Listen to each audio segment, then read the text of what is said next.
என்னங்க என்னங்க என்னங்க சொல்லுமா. எனக்கு ரொம்ப நாளா ஒண்ணு கேட்கணும்னு நினைச்சிட்டே இருக்கேன் உங்ககிட்ட. கேட்டா கோச்சிங்கிலும் தான் கேட்காமலே இருக்கேங்க. தங்க நீ கேட்டு நான் கோவப்படுவேனா? கேளு செல்லம். இல்ல டெய்லி காலையில எழுந்துச்சுன்னு உங்க பஸ்ல இருக்கிற ஒரு பொண்ணோட போட்டோவை எடுத்து பார்த்துட்டே இருக்கீங்களே, அது யாருங்க?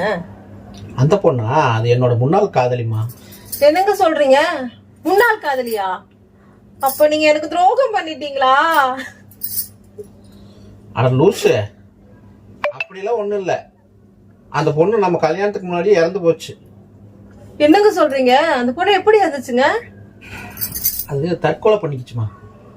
தற்கொலை பண்ணிக்கிச்சா? அப்படி என்னங்க அந்த பிள்ளைக்கு பிரச்சனை? அது இது வரைக்கும் யாருக்குமே சொல்லாத ஒரு ரகசியமா. எங்க நான் உங்க வைஃப் தானே, எங்க கிட்ட சொல்லலாம்ல அந்த ரகசியம் என்னன்னு. சரி, நீ இவ்வளவு இறங்கி வந்து கேட்கறதுனால நான் சொல்றேன். ஆனா ஒண்ணு, கடுகளவு கூட இந்த விஷயம் யாருக்கும் தெரியக்கூடாது. அப்படின்னா சொல்லு, நான் சொல்றேன். சத்தியமா? சத்தியமா ஆட்டி சொல்ல மாட்டாங்க. சொல்றேன். ஒரு நாள் அந்த பொண்ணு காலேஜ் போயிட்டு வரும்போது நான் ஒரு வார்த்தையை விட்டுட்டேன். அதில் அந்த பொண்ணு மனசுடைஞ்சு போய் வீட்டுக்கு போய் தற்கொலை பண்ணிக்கிட்டாமா. அழாதீங்க அழாதீங்க. அப்படி என்ன வார்த்தையங்க விட்டீங்க?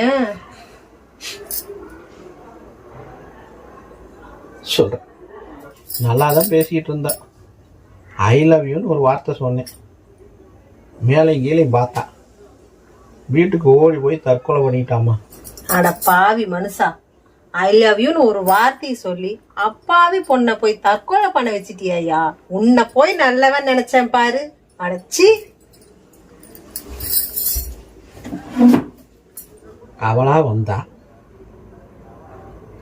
கேட்டா, சொன்னேன்.